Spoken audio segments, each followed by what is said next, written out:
Well, from the presidential race on down, Nevada matters, and we need to pay attention to why. Right now, our 538 state polling average shows Harris ahead there by just a hair, and the state's 6 electoral votes could be make or break this race, could make or break, rather, this this race for the White House. And it's why our presidential candidates and their surrogates keep showing up in the Silver State. For more on the outsized role this small state could play, Gabby Birenbaum is the D.C. correspondent for the Nevada Independent. She's been writing all about why the We Matter mantra has stuck. And I took that straight from your article. It's a point well made. We've been reading about it through your reporting, of course, Gabrielle. And early voting, as we know, wraps up in Nevada today. Do the numbers so far, you think, give you any insight into who could win? Yeah, Nevada is one state where early voting is relatively predictive because most people will vote either by mail or early. We expect, a pretty large percentage of the vote to be in by the end of early voting on Friday and then through mail over the weekend.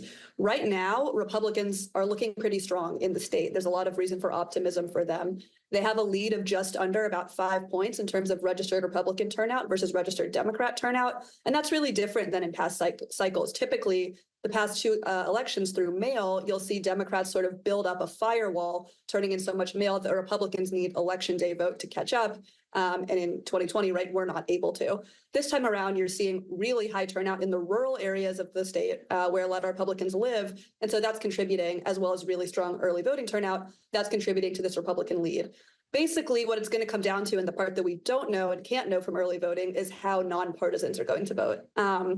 Right now, registered nonpartisans are the biggest group in the state. Currently in early voting, they're just about over a quarter of the electorate. And so if you're the Harris campaign, you really need those nonpartisans to break in your favor in order to overcome some of this Republican early vote advantage. And we're also expecting likely more mail from Clark County. That's the most populous part of the state where Las Vegas is. And the mail that we've had so far has been breaking about 2-1 for Democrats. So those are the two things we're watching going into Election Day. But like I said, those nonpartisans, those independents, we're not going to know until we start seeing returns.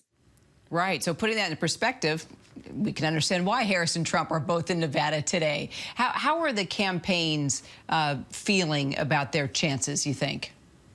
Yeah, the Trump campaign, I know, is feeling really confident based on this early voting that they're seeing. Trump there, I think, in many ways, people think Nevada might be a blue state, right, because it's voted for the Democratic candidate in the last 4 elections. But it's truly purple. I mean, Biden won by 2.5 points. Clinton also won by 2.5 points. And in a lot of ways, Democrats sort of have been able to win elections because they have a superior ground game, not necessarily because of the fundamentals. In Nevada, it has, the diploma divide is one of the best ways to predict what party someone is. And in Nevada, it's one of the lowest rates of college-educated voters, more like a Kentucky or an Arkansas. As you mentioned earlier, 30% of the voting population is Latino. That's a group that the Trump campaign really feels like they've made inroads with. We'll see, right? They said that in 2022. That didn't quite pan out. The Harris campaign, meanwhile, like I mentioned, really feels like the Democratic Party of Nevada, as it has been in past cycles, just has superior ground game. They're going to knock the Culinary Union, which is the main union there, hospitality workers. They're going to knock over 900,000 doors by the end of the cycle. And this is a state where turnout was 1.4 million in 2020. So that's an enormous segment of the population, right? And so if you're the Harris campaign, you're relying on that turnout and what they hope is strength with nonpartisan voters to pull over the top. And if you're Trump, you're relying on so far strong Republican turnout and some of those, like I mentioned, fundamentals that they're hoping break their way, particularly with Latino voters. All right, you mentioned Vegas, and now let's talk Latino voters. Proud Puerto Rican Jennifer Lopez, J-Lo, hanging with Harris in Vegas after that comedian at Trump's rally insulted all of those who call the Caribbean island home. Do you think the J-Lo effect could help Harris in Nevada?